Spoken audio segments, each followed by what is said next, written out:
தேசிய முற்போக்கு திராவிட கழகத்தின் சார்பாக எங்களுடைய மாவட்ட செயலாளர்கள், ஒன்றியம், நகரம், பேரூர் கழகம் தலைமை கழக நிர்வாகிகள், மகளிர் அணி சகோதரிகள் அனைவரும் சேர்ந்து பிறந்தநாள் விழாவை தமிழகம் முழுவதும் அனைத்து மாவட்டங்களிலும் இன்னைக்கு கொண்டாடிக்கிட்டு இருக்காங்க. நான் காலையிலேயே உங்களுக்கு சொன்னது மாதிரி தான், என்னை பொறுத்த வரைக்கும் கேப்டன் மறைவுக்கு பிறகு எனக்கென்று எந்த ஒரு பிறந்த நாளும் கிடையாது.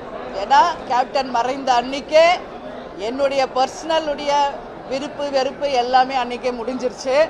நான் எவ்வளவோ சொன்னேன் இந்த விழாவெல்லாம் வேணான்னு, இருந்தாலும் அவங்களுடைய அன்பு கட்டளை, எல்லாரும் எங்களுக்காக நீங்கள் இந்த விழாவில் கலந்து கொள்ள வேண்டும் என்று எங்களுடைய சென்னை மாவட்ட கழக செயலாளர்கள், இன்னைக்கு இந்த விழாவில் கலந்து கொள்ள வந்திருக்கும் தமிழகத்திலிருந்து வந்த அத்தனை மாவட்ட கழக செயலாளர்கள், எங்களுடைய கொள்கை பரப்பு செயலாளர், துணை செயலாளர்கள் பார்சாதி சுதீஷ், அதே மாதிரி அனைத்து ஒன்றியம், நகரம், பேரூர் கழகம், கிளை கழகம் எல்லாருக்கும் தமிழ்நாடு முழுக்க இந்த பிறந்தநாள் விழாவின் மூலமாக கேப்டன் எங்களுக்கு எப்போதுமே சொல்லி கொடுத்தது போல, ஒரு விழா என்றால் நம்மால் ஒரு 100 குடும்பத்துக்காவது உதவி செய்யணும் என்பதை எங்களுக்கு சொல்லி கொடுத்துட்டு போயிருக்காரு.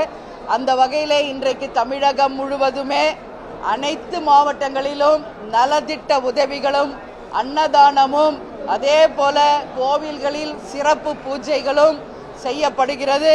அது மட்டும் இல்லாமல் இன்றைக்கு பல்வேறு வகையான உதவிகளை இன்னைக்கு மக்களுக்கு கொடியேற்றுதல் மூலமாகவும் நலத்திட்ட உதவிகள் வழங்கியும் இந்த பிறந்தநாள் விழாவை தமிழ்நாடு முழுக்க எங்கள் நிர்வாகிகள் கொண்டாடுறாங்க.